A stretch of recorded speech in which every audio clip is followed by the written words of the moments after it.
this is the concluding part of the video where we installed opencv on macOS Catalina.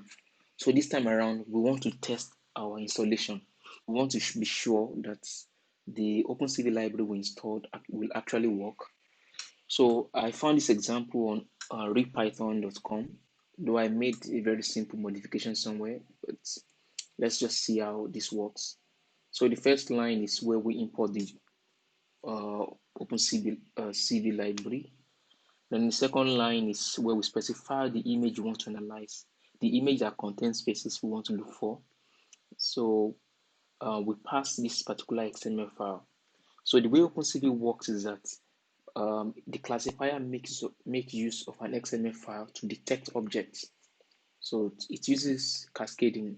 So in this example, we are passing this particular XML file, which is used for detecting face.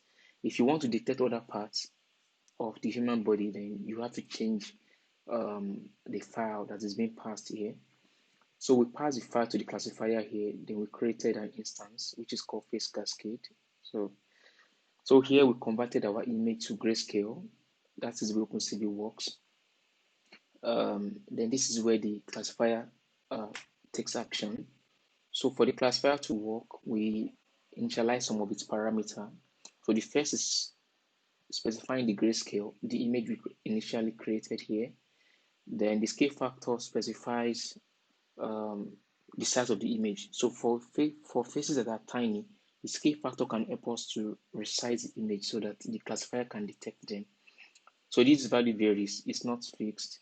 So we also have the minimum neighbors, which can also be set, which determines the distance between two correctly classified faces. So we also have the mean size, which defines a window on each of those faces that are found. So this part of the code draws a rectangle on each of those block that represents an image. So I will run this now. Let's see. So it works. Okay, I have to drag it here. So we found 4 faces. So you could change the image, and you could also change the file passed here depending on what you want to identify. But in this example, our purpose is to identify faces, which actually work. So I think that is the most important thing we want to show in this video. So in the next video, we look at identifying more complex objects. So I hope this tutorial helps. Thanks.